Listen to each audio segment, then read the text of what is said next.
Verbally Effective with Ina Esco is an interview-style podcast that intersects art, culture, politics, and entertainment with a Memphis focus. Each week, I'm joined by a featured guest with roots in Memphis. Verbally Effective delves into each guest's personal journey to uncover the incredible stories fueling their purpose, the highs and lows of their pursuits, and how through their passion, they are moving the culture forward.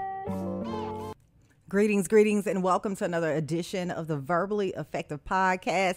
Your double E, Ina Esco. I am in the building live today on this October 29th. I think we established that, ladies. I have some beautiful ladies in the building with me that are all about filmmaking, creatives, and it is that time of year again for the 27th annual Indie Memphis Film Festival. I have with me Kimel Fryer, the lady who is running things over there, and my girl Kayla Myers, director of programming. How are you, ladies? Doing well. Thank you for having us. Yes. So I've been seeing you ladies on the press run, honey. Y'all booked and busy talking about this festival. Like, what does your typical day look like now, right ahead of Indie Memphis Festival?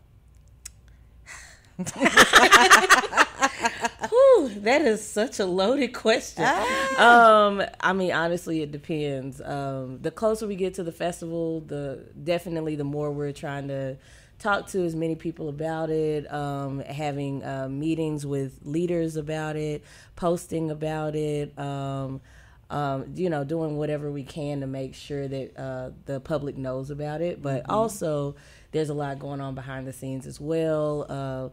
Kayla and I'll let Kayla talk about her process, but although the films are set in place, there's so many other things that we are trying to do. Marketing's getting everything ready so that the flow of the website, the flow of ticket sales and everything are going to go fine when people are there. We're making sure logistics. Shout out to Joseph if he's listening. Joseph Carr, our managing director, he's making sure that everything is going to have a flow. So like the actual logistics, people on the ground are doing what they need to do so that anyone who comes in, whether they're a filmmaker, audience member, youth, everyone has a good experience. And then we've got, of course, the boring stuff, paying for.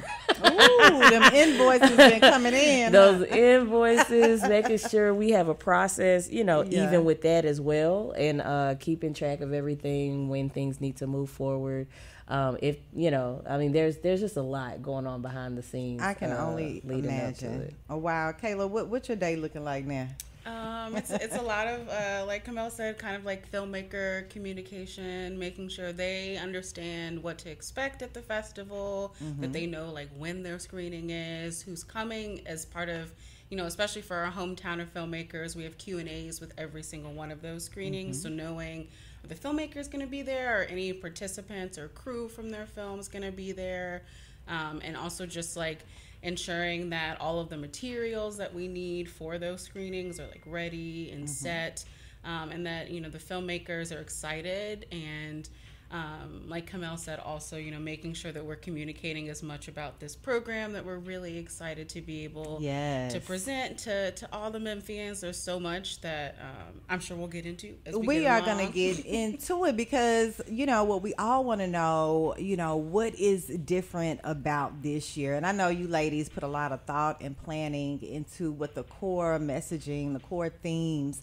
will be for the new year. So on this 27th annual Indie Memphis Film Festival, tell me, what are you bringing to the audience this year as far as core messaging? Yeah, sometimes the themes don't fully come to the forefront until we're kind of like almost done locking the program. And I was telling, the staff, there are some things there's a lot of animation this year, which was kind of an unexpected result of the programming process. We have like 3 films that are animated in very different styles, that are all addressing different things. But some core sort of things that I have sort of been thinking about is some of the films in the festival are using film or image to kind of critique systems, critique experiences, or showcase experiences, both here at home, but also around the world that connect us all, the things that we may all be facing. One of those animated films is called Flow, and it's about a cat, a capybara, some other animals who, after a big flood, sort of navigate the world together. And I think, we're sort of seeing how people have had to do the same thing after like Hurricane Helene. People coming together and protecting each other and kind of helping to build the world back together. And so those kind of things are coming through. And then there's always music. Music is always sort of the forefront and focus. And we have a restoration film that I'm really excited for us to screen called The Blues Under the Skin. It's from 1973, but it features blues musicians like B.B. King and other folks that people will find very familiar. So those are some of the things. And then, of course, like the hometown of filmmakers are always making really incredible work. Get into hometown, Big Memphis. Let's talk about some of the talent that will be showcased this year from our very own city of Memphis. Well, we got to talk about your alma mater. Yes. So, shout out to director Caleb Suggs, who directed the documentary Magic of LOC. Yes. I know everyone is high off of the weekend and celebrating Lamont Owens' homecoming. So, come on, bring that bring it. LOC love. The magic. To the magic of LOC. And come celebrate this really great film as it talks about, Lamont Owen. And, one thing that I've always found interesting is that Lamont Owen is one of the oldest HBCUs. Yes, it's the fifth oldest HBCU in the nation. Right. And so I'm very excited that we get to shine a light on an HBCU, but one that is literally right here in the heart of our city. So, did you see my cameo in it? Because I know y'all probably. I saw your cameo in it. My cameo. So I was, an actress. No, I wasn't an actress. This is actually a documentary, right? So when they called me about it, I was just so happy that they were doing a documentary on my alma mater because, I've never seen one before. And we talk about history of the school with the professors all the time. Mm-hmm. But I don't think a film was ever documented or, produced. So I was so happy to get that phone call and be a part of the project. Yeah, I was in there just for a little second. Yeah, but enough. It was a great second. Yes. Caleb could have put you in there for longer. He could have, but he wanted. I remember from what I remember, he asked me about being a former Miss Lamont on, and of course about sorority life. Heavy on the sorority. He wanted to know all them details, right?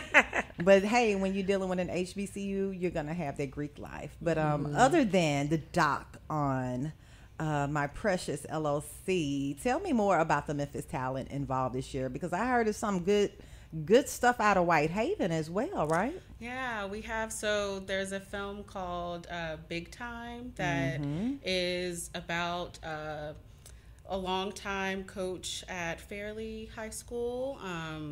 And that's a world premiere. And along with that film, we'll also be screening a short that's also a world premiere called Discovering Whitehaven, that does a really lovely job of like indicating and showcasing the beautiful community of Whitehaven and things happening there. They're both filmmakers that we're really excited to showcase. They're both Black women filmmakers, which I'm always even more excited to highlight. And those two films, the Discovering Whitehaven is a short documentary, and then Big Time is a feature documentary, and they'll be playing together at the festival. And they're both world premieres, so y'all come out for these films that have never been seen. Come on. And then we'll also be world premiering another documentary called Bluff City Chinese. Bluff City Chinese. Yeah. That's interesting. Tell me more. Yeah, this is a project that we had a little part in. It's Indie Memphis. It's an indie grant project, and it's directed by Tondi Kai, who grew up in Memphis, is an artist, a filmmaker, moved away for a little bit, but then came back and really wanted to explore sort of their relationship being a Chinese American person in Memphis and what that experience was like, but also the sort of the history of Chinese American and Chinese immigrants to Memphis. Like there used to be a whole lot of Chinese grocery stores downtown, and there's been a whole thriving community that hasn't quite had the same sort of exposure or focus. And so it's partially about Tandy kind of exploring their own history, and then also paired with Emmy, who's one of the other main participants of the film, who has this huge archive in her home of as much information as possible of like Chinese immigrants and Chinese Americans, specifically in the Mid-South. So it's a really beautiful exploration of like identity, but also like expanding like who was Southern, who was part of the South. And so that's another world premiere that we're really excited to screen at the festival this year. Do you ladies have a favorite that will be, on display this year? It's hard to pick, huh? I know. I feel like the filmmakers will get mad at me if I say I have a well, favorite. you can tell me off air. Yeah. I won't say I have a favorite. I will say I will always have a soft spot for the Hometowner After Dark shorts, because I was in the Hometowner After Dark shorts in 2022. You had a cameo too. Well, I directed the film. Oh, you had a And I do want to highlight one of those shorts called Friend Shaped. And that's also going to be a world premiere, directed by Lo Norman, and they were actually our 2023 Indie Grant recipient. Okay. And so this year, Kayla named the After Dark shorts Creature Features. There's a lot of there's a lot of creatures, a lot of entities that we're dealing with this year, and so the log line for that short is tensions rise in a single family home as Carla discovers an entity who called it home long before she and her friends moved in. So if you like I would say this, if you like suspense, thriller, horror, those type of genres, After Dark, the After Dark segment, you'll really enjoy those. And I know you're a huge horror fan from what I remember. Oh Lord, does everybody know? Is that like the worst kept secret? I remember you said that. I am. I love horror. I do. I was actually watching as I was working at home. I was watching having some horror films play this past week that I've been catching up on. I'm like, this is not scary at all. Where is the... You want the guts and the gore. Does that make a good horror film? What's the recipe to a good horror film that Kimel likes? Good is subjective. Okay. I feel like it just depends on what you like. I really like psychological horror. So that's why I like Jordan Peele, Alfred Hitchcock. Oh, he's very psychological. Yeah. He has something new coming out too, I think, with... It's a Jordan Peele film with Michael B. Jordan. I thought that was with Coogler. I think it is Ryan Coogler. Oh, it's Ryan Coogler. Yeah. My bad. But I'm still going to watch that one too. Let's be clear. Still psychological. Jordan Peele he is coming out with a new film. However, I've noticed he's getting increasingly secretive with each film. Like he didn't say what the title of Nope was until like maybe a few months before, and then everybody was going crazy. So he has not revealed a lot of details about this upcoming film. I'm going to be watching for all of it because I love horror. It has the highest stakes out of every genre, and so I really enjoy that. And I think that it just really depends on what scares you. For me, body horror is where you see like a lot of the blood, the guts, and stuff like that. That doesn't really scare me. If anything, I might be like, yuck. Right. That's really not scary. Overdid it. Right. But sometimes, like, it has been. So, like, I'll give you an example of the difference between, don't get me wrong, there are substantial differences between the scripts, The Exorcist and The Omen, right? But I wasn't really afraid of The Exorcist when I first watched it. And it's funny because my mom showed it to me to scar me. And I was like... Scar you? Yeah. It did. My soror mommy, rude. Did not work. I was like, you were scared of this? What? Mom, you failed with the scare. But here's where she got me though, right? Because The Exorcist, there are some scary parts in it, but I wasn't like really afraid of the entire thing. I was like, oh, okay. And then also I think the special effects, back then versus now, are different. However, the next week we went to Blockbuster and she was like, okay, try this one. And it was The Omen. Oh, Y'all, The Omen got you. I ain't go to sleep for three days. You telling me the opening credit is quoting Bible verses? What? Got you in your mind, in your head. Exactly. Is your mom a big movie lover? She loves movies. She's not really a big horror fan, but she does love movies, and she will sit through some horror things just for me. But I would probably say, yeah, I got into movies because she loves movies, and we would have mother-daughter dates and go out to the theaters and stuff like that. That's beautiful. So yeah. And I met your mom. You Our did soror. meet my Yes. mom. Hey, mom. How you doing? And Kayla, what is your favorite genre and why? What a question. I feel like this changes all the time. But I think it does. But I think I generally have always leaned towards either sort of the like romantic comedy or romantic drama. Similarly, because I grew up watching films with both my parents, but especially with my mom. Like we would watch like oh my gosh, like Brown Sugar and films like that. And then I also just really like sort of similarly, sometimes it's like the like psychological mystery sort of suspense. I think that comes from watching things with my dad. Like I watched The Twilight Zone and everything with him growing up. And so I feel like it's these two extremes. And depending on how I'm feeling that day, I may lean towards either of those. But I have lots of thoughts on romantic comedies and could do a whole other separate podcast about that. Yes. But yeah, I think that's what I lean towards and what I tend to go to if I'm like just wanting to put something on. It's probably gonna be like a romantic comedy. Gotcha. I like a good thriller. I like a good drama. And let me tell you, ladies, about a series that I watched this weekend that everybody's talking about. Tyler Perry's Beauty in the Black. Did you ladies see this? First of all, I have not seen it. I saw tweets about it, but yeah, I haven't seen I it. think that you ladies would critique the mess out of Beauty in the Black. See, I'm afraid now.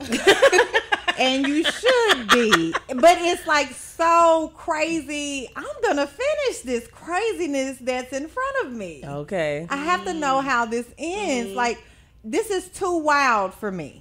Like, this scenario, I know this isn't happening in real life. Or could it? Or could it? Like wild in like a soap opera kind of way? Or Soap opera and very sexualized. Like, going to the extreme on things. Interesting. I'm like, Tyler Perry, is he changing his formula or He might he's be taking trying risks? things. But isn't that how like a filmmaker grows? But I mean, as an artist, yeah, I think it's natural for an artist to evolve. yeah. And I will say there are some, since like Tyler Perry first started, right, versus like where he is now, Definitely. which is complete 180. There are some projects he comes out with, and I'm like, I don't think I'm the audience for that, so I'm not gonna, you know, I'm not gonna like critique or anything like that because it's not really meant for me. Right. But it is meant for somebody, and that's why he's still around and he has such a strong supporter Because we base. still gonna tune in. And even his portrayal of black women, right? As the victim all the time, as I guess the seducer. I'm going to say for a while at first it was the opposite. We weren't the victim for a long time. And so, you need to watch Beauty in the Black. Interesting. Okay. Check it out. It has a part 2 coming at the top of the year. Okay. It's very Where interesting. is this streaming? Netflix. Okay. Okay. Post festival, I will tune in. Oh, you don't want to absorb that right now in your mind? Yes. Because listen, I still have a bone to pick with Mr. Perry after seeing that last movie and they took the body out the casket. Which one? loose. Mia Culpa? Mia No, not that one. The one on Amazon Prime? Yes. The one with that body, baby. They dropped the body. With Corey Yes. Hardwick. Yes, I remember that. I was like, y'all, I mean, don't get me wrong. And Megan Good. Yes. And Megan Good, We yes. can't think of the name of it. But we remember that body falling out the... Listen, Now, do families fight around, weddings, baby showers, and funerals? Absolutely. But taking the body out loose, what? I was like, Mr. That's Perry. what I'm saying. I'm like he goes. I'm going to have to ask you about this if I ever meet you in person. Like, where did this come from? And I'm like, is that why he's doing it? Because that's something that we all remember. Like, he's going to go to the extreme and make us remember. He makes us remember those wigs for sure. Yes. But I do think that I think Tyler Perry's in an interesting space where he can really do what he wants, and he can play with different things because he came out with Jazzman Blues not that long ago. And that was good. That was a very solid film. So I think when people criticize him, and I'm not saying anyone is above criticism, but I do think that there's an audience for every film. You as a filmmaker have to find your audience, and that might change. I like horror. Maybe one day I will attempt a rom-com. I have no clue. Yes. But a horror rom-com. I've done one of those before. I might try it again. Yeah. I've thought about it. I love it. But it's all about, I think, finding your audience and, having fun with it. And he's clearly having fun with it and having fun, either giving us what we want or torturing us. And you know what, Kimel, speaking of filmmakers, I saw that you were photographed with Spike Lee while he was in town for the Freedom Awards. He was an honoree. And I was like, I wonder what that conversation was like. Did you guys get into it? Not too much. He was, there were like 100 people trying to pull Spike in a lot of different directions. I did introduce myself, and I did tell him that I was the ED of Indie Memphis. And he said, is that for music? And I said, no, sir, that's for independent film. And he said, here in Memphis? I was like, yeah. Yeah. He was like, really? Okay, that's dope. And then we took a picture and everything, and I also got to talk with his daughter Satchel, who's a photographer in New York doing big things. So it was really cool, a really organic meetup, and that was just really awesome. He was a cool guy. Yeah, Spike was down to earth, and he told me on the red carpet that he is working on a film with Denzel Washington. He's like, me and my brother are gonna cool. Have another project come out soon, like summer 2025. I was like, wow. Okay. Because I'm trying to think of the last thing Spike may have come out with. Do you remember, like, the last thing? What has he done? I'm sure he's done something after Chirac. There's the Five Bloods. Okay, yeah. Okay, I remember the Five Bloods. I can't remember if there's been anything after that. That's what comes to mind for me first. Yeah. But he was talking about training up his children in that field. He said, my son and my daughter, they're making big waves in the industry. I was like, okay. And they were there at the Freedom Awards as well. They were. So Satchel, I was like, wow. Yeah, I didn't get to speak to his son. I did get to speak to his daughter. She's extremely sweet, extremely kind. And she was like, when is your festival? And I told her it was coming up. And she was like, how are you standing right now? Prayer. She gets it. She gets it. She was like, I'm wishing you guys the best of luck. She was real sweet. And so and she's got some she's on Instagram. She's got some really dope photography. So I'm interested to see if she's gonna navigate from photography to film and what that looks like. Is that a usual I guess segue from photography to film? Are there a lot of filmmakers that have been photographers? We know some. Yeah, I think it can be. It's not always like an end all be all. I think sometimes photographers want to be cinematographers, or directing is very different than doing cinematography. But there's carryover between someone who's like, working as a photographer and working with people, and I think there are skills that cross over. Yeah. Knowing how to light. Yeah, exactly. Knowing how to light, and especially when like more things were shot on film, I think there was a bit more crossover too, because there's so many elements to creating a film. It definitely is, and that's why I think Kayla touched on it, but while there's some crossover, it's not a definite. Like, you don't have to be a photographer to make a film. I actually met someone Oh, Jasmine, who was the director of the Silence of Beauty. Silent Beauty. Silent Yes. Beauty. She was a journalist at first, had never created a film before, and she had a very heartbreaking but beautiful documentary that we got to play in our festival last year about multi-generational hurt and trauma in her own family. And it was, you could tell that she had this very poetic side of her, and it's so interesting that she had this journalist background. So I just say it to say, anyone out there, if you're thinking about making a film, definitely do it. Come to, we're friendly bunch. We might be busy running around like chickens with their head cut off right now, but I promise y'all we are friendly. And after November 19th, come with us with all of your questions, and we would love to help you. Think about how you can make your film or introduce you to other people who are making films, because a lot of people in Memphis are doing big things, are really putting some amazing creative pieces out. So yes, and there's a lot of people wondering, how do you approach selecting the films, and how does Indie Memphis approach diversity and representation in its film selections and programming?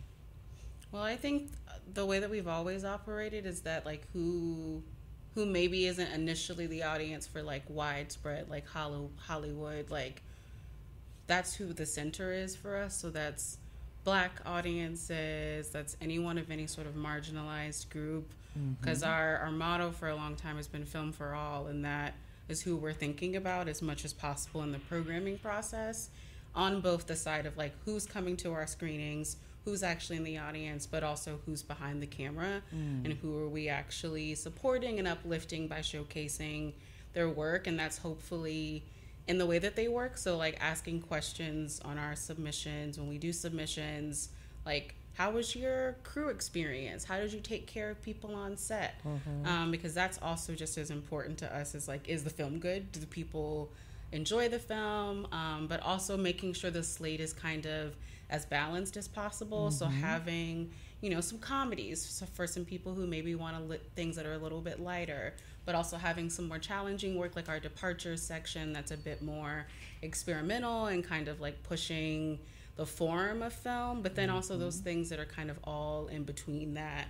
And again, celebrating music and continuing to celebrate the filmmakers who are making work here, and also just the South in general. The South. Yes. The South got something to say. It does. It does.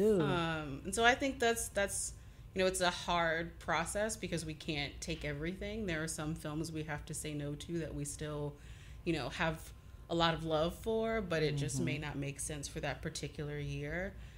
So yeah, we're always thinking about who's in our audience currently, who are we not connected with, and who could we be, but also who's been coming to things for a really long time and are kind of already in our Indie Memphis community, and knowing this person would love to see this, and I know that they have to see this, so I'm going to make sure it comes here to Memphis. And if I could piggyback off of that, it's really important that we, keep those in the forefront of our heads, when we are thinking about programming, and not just the films, but also the experiences with the festival and year round. There is a myth that there have been actors and actresses that have called it out that says films that are led by Black people don't sell, right? Or films that have Black casts don't sell. And so when our programming team finds the gems and finds filmmakers that don't look like the traditional Hollywood type, but are showing beautiful, amazing films, what we're doing is also showing everyone that that's actually not true. And here are some really amazing, beautiful films, and we need to be film for all. And to do that, you have to have a certain intentionality when you are going towards selecting films, when you are, again, thinking about who's all going to be in here. You don't do it by accident. You have to kind of wear it on your chest a little bit and think, okay, like we absolutely want to be film for all. How do we really make sure we are holding our own feet to the fire by doing that? Indeed. What does the Indie Memphis community outside of the festival, what does the Indie Memphis community look like? Because you guys do programming all through the year. What does that community look like? Honestly, yes. It looks like everyone. Yeah, it looks like everyone. And I say that because, we had our preview party here at Crosstown a few weeks ago.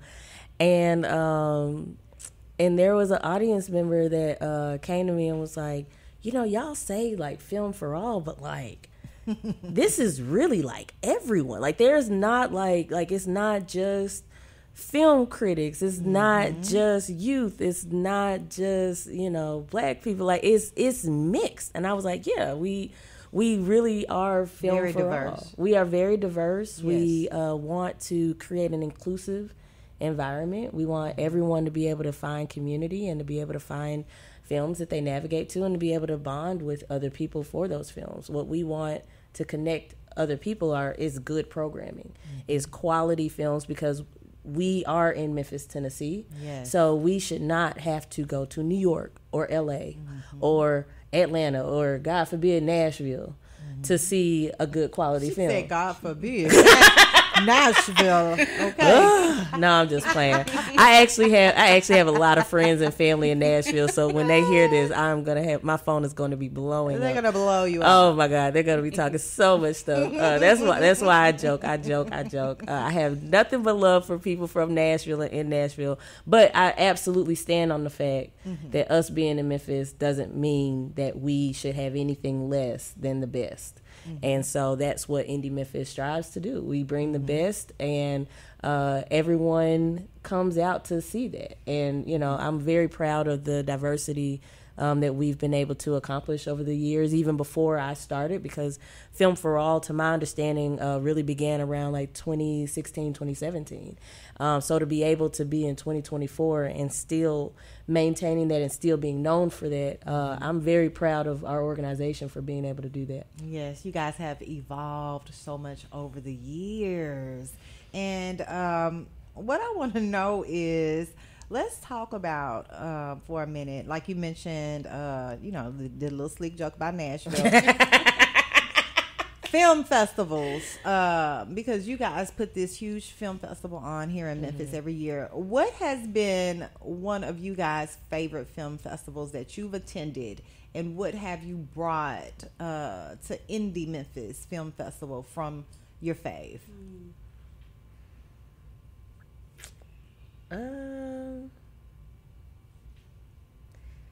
Well, I'll shout out another Southern Film Festival that I think we have a lot of. Kimel knows which festival I'm about to say. The New Orleans Film Festival, which is sort of similar to us in that we're sort of similar in size, and we have similar sort of year-round programming, but they're just as sort of steeped in the community. There's always a presence of like music, and always a very clear. They have a slightly more focused center on Southern filmmakers, and I think that is something that I've continued to bring back to Indie Memphis, and thinking about our hometowners, but also in thinking about filmmakers in general who we're connected with, and everything that they have kind of done to continue to focus on those filmmakers, whether that's just like the way that filmmakers are treated, the questions that they sort of get asked in Q&As. I think they have a very like holistic and careful way and caring way that they treat filmmakers, and I think that's something that we've always wanted to continue to match in our approach here in Memphis. Yes. Okay. Very sad we couldn't go to New Orleans this year. Yeah, they were before us this year, so there was just no. That is definitely one of your faves. Yeah. It is, and I love the city of New Orleans. Gumbo levels are definitely low. Food. I already knew you were thinking about the food, the culture. Right. They also have good food at that festival. Right. I mean, man. New Orleans.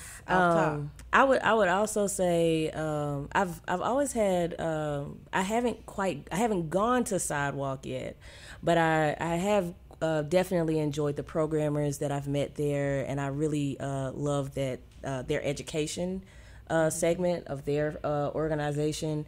Also, their executive director was one of the first that when I got named, she like sent me an email, was like, I have no clue when we're gonna see each other because our festivals are kind of close, but I'm sending you much love. Please, let me know when you're ready to, talk, and I'd love to chat with you. I mean, I've got nothing but love from Birmingham, and I will say, even though they're not a festival, Belcourt Theater in Nashville has also been extremely kind as well, and I think as a culture of an organization, also like strives for diversity and things of that nature, along with International Black Film Festival, which is also in Nashville. So Nashville, they got it going on, huh? I don't know about all that. They are. I said that on purpose. I said it on purpose. Okay, let's get into it. November 14th through the 17th is the 27th annual Indie Memphis Film Festival. Let's talk logistics, ladies. Let's talk about what's going on 14th through the 17th. Well, 14th, that's the kickoff. That's our opening night. And we're going to be at Crosstown Theater. And we're going to be showing the film. First it's going to start with the opening reception that kicks off at 5:30. And then we're going to show the film It Was All a Dream by Dream Hampton. She's very well known in the media. Hip-hop culture. Yes, ma'am. And then also, she was the producer of the Surviving R. Kelly's docuseries. I remember. And she had a lot of insight on that. She did. And so she, her film It Was All a Dream is really, it's a really interesting, beautiful portrait of the golden era of hip hop between 1993 and 1995. So you get to see her as like a young journalist interviewing in their downtime Snoop Dogg, Biggie, Prodigy from Mobb Deep, Q-Tip, and it's so interesting because Q-Tip just won. He just got inducted into the Rock and Roll Hall of Fame. Yes. And in this film, he's got this baby face, and you can just tell that they had no clue they were going to be as iconic as they are. Yes. Right? Like they were just hungry artists that had something to say. And they were so different from everyone else. They were. What I loved about them. And one thing that I really enjoyed about that film is that there, even in the film, discussions of feminism and how women fit in hip hop. Even back in the 90s, that was discussed. And now, when you look at who's leading the charts, right, it's very interesting how things have played over time, but also how long it's taken. So I definitely encourage everyone to come out. You can get your tickets and passes today, but opening night is going to be a lot of fun. And then you want to kick off on the 15th? Sure. Friday, we'll start all of our screenings on Friday, start around 4 o'clock, and then they'll go into the evening.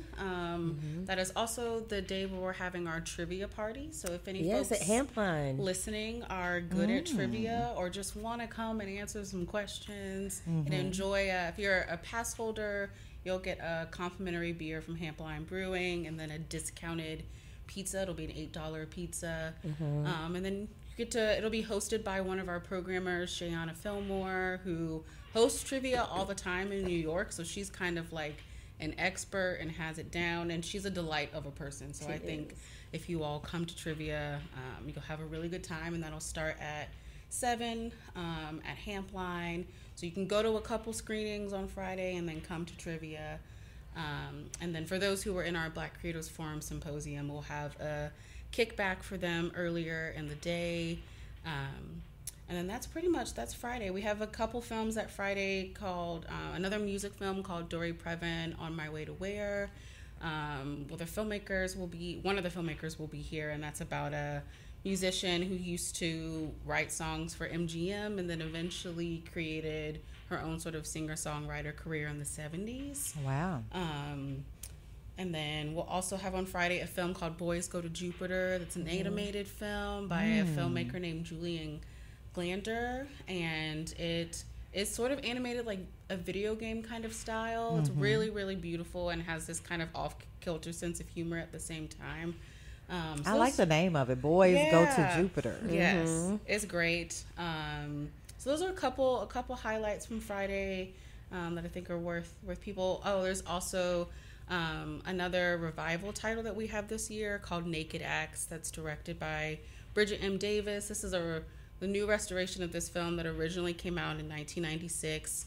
It was at quite a few film festivals, was really celebrated. It's about a Black woman whose mom was sort of like a Blaxploitation star, and she decides to become an actress and sort of has her kind of complicated relationships with her own body. It also stars Ron Cephas Jones in a role that like is so different from anything I had seen him be in before. He's like very romantic.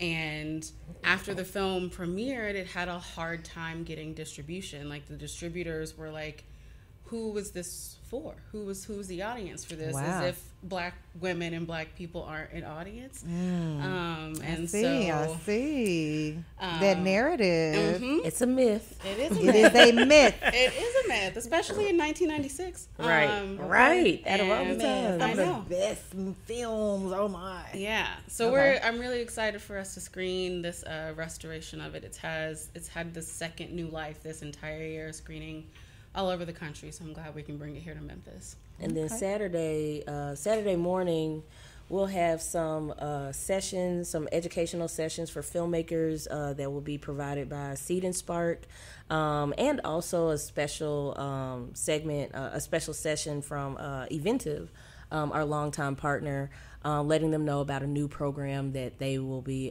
implementing through their system. And then on the flip side, in Crosstown Theater, for the first time ever, we're actually combining the Youth Film Fest with the annual film festival. Okay. So there will be a directing workshop that will be done by Mateo Savante. Yes. Got it right.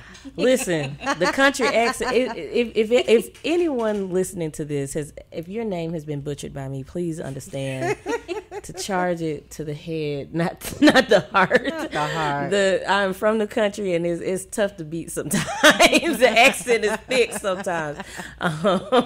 But he's going to be providing our directing workshop, and we're really excited to have him on board because he's a longtime filmmaker and co-owner of Zio Mato Gelato. We're also going to be showing a block of Memphis youth short films. And that is free for students grades 7 through 12. It's pay what you can as adults. So come out, you guys, support the youth, support their films. We always have some really creative young filmmakers that come to us either through our mentorship program or just individually on their own through the submissions.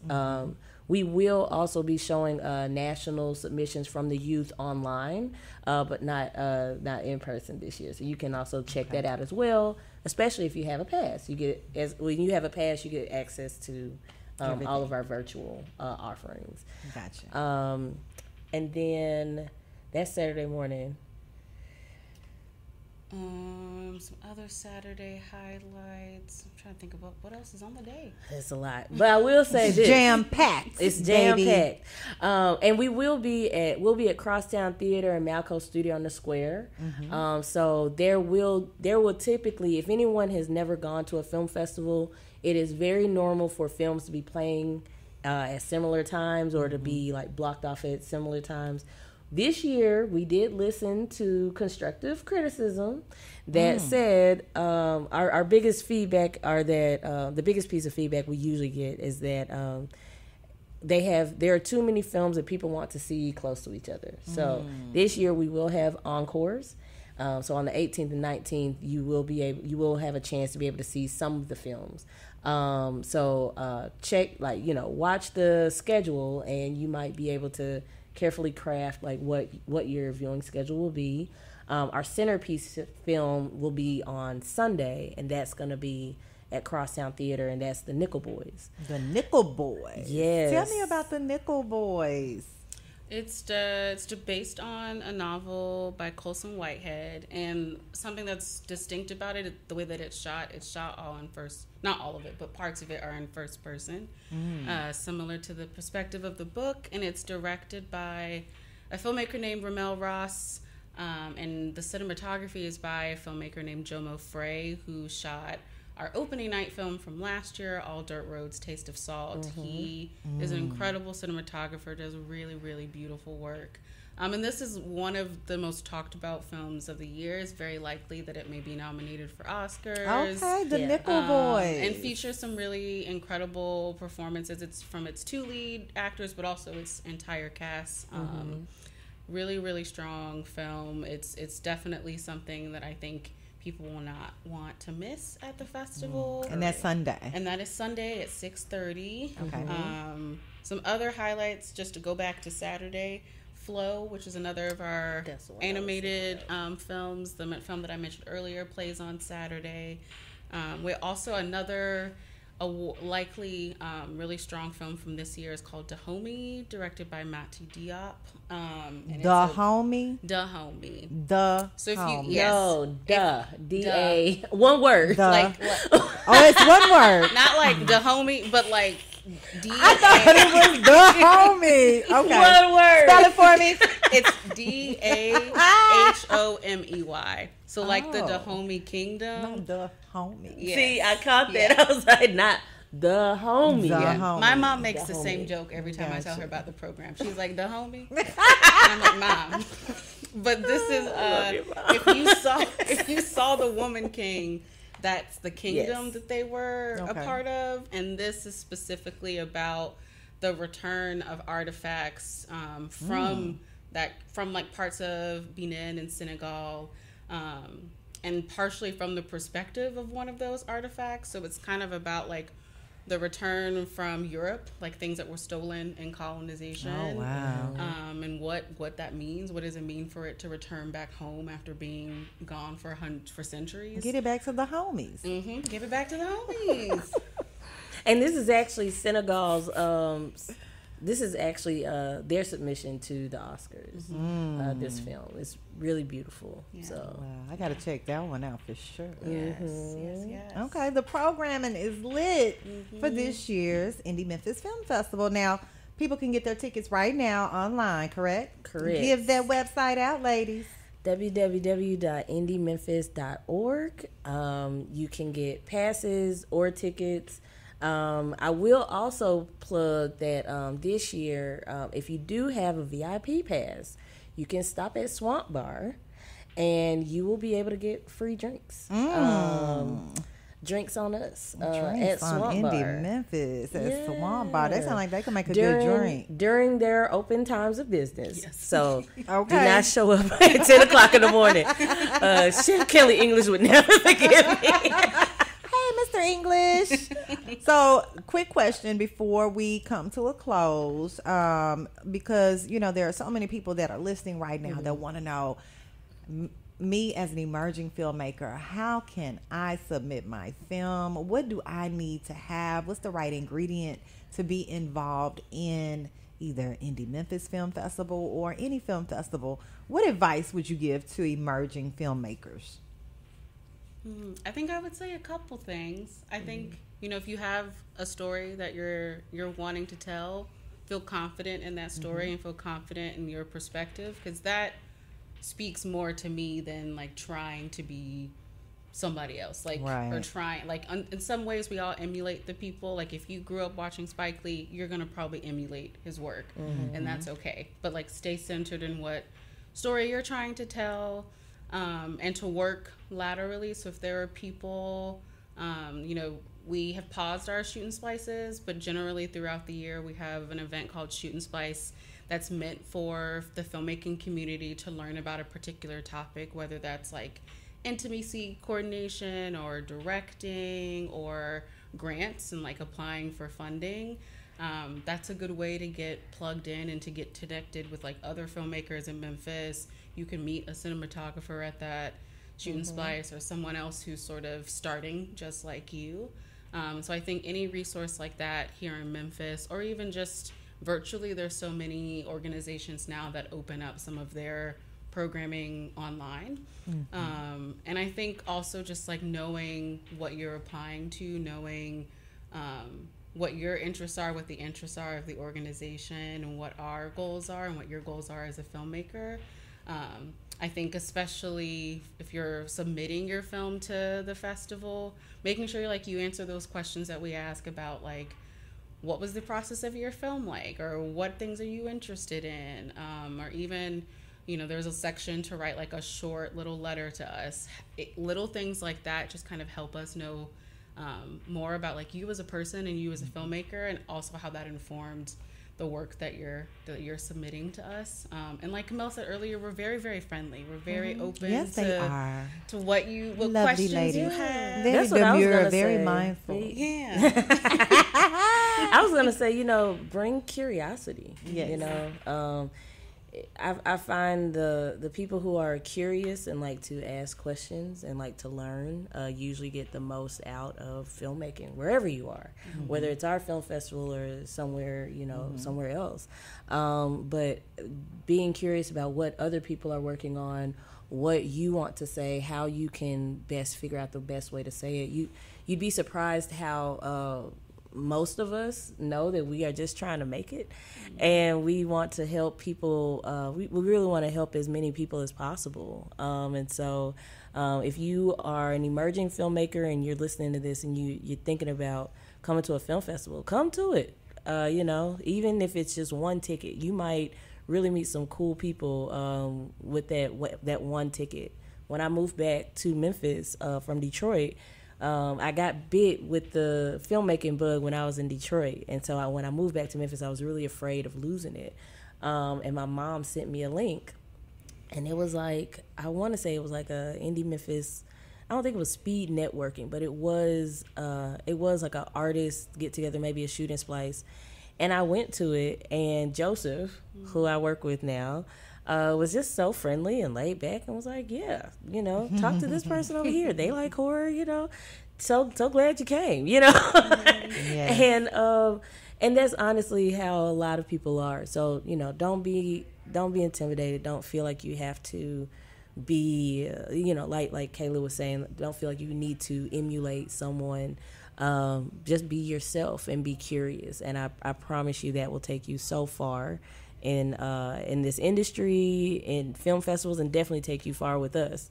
So I challenge any filmmaker listening to just pick a movie. I know we've talked a lot about some of the like Oscar hopefuls or the big movies of the year, but there are some films that are a little bit smaller that may not get as much attention that I encourage, well, anyone, but especially filmmakers, just walk into any of these screenings and take a chance on something. Take a chance. Because I want to see the homie. Okay, Kimel, Kayla, top 3 favorite films of all time. Oh, what? You did not send me this. Okay. I did. Oh, Off the Dome. Off the Dome. Oh, okay. Don't judge me for this, y'all. But Lion King. Why would we judge you for Lion King? Why would we judge you for Lion King? I mean, I've just been talking about horror for like the past hour. And my favorite is Lion King. Mufasa is horrible. Right? Correct. Disney will pay for their crimes, works. I promise. Correct. But Lion King, okay. Lion King, I would say The Shining. And I would also say Brown Sugar is just one of my favorite rom-coms. Okay. Because I love the Brown soundtrack. Sugar. You like Sanaa. And I will also say a fourth, very close. Sometimes I might switch with The Shining and maybe eventually it'll replace it. But Us by Jordan Peele. That was good.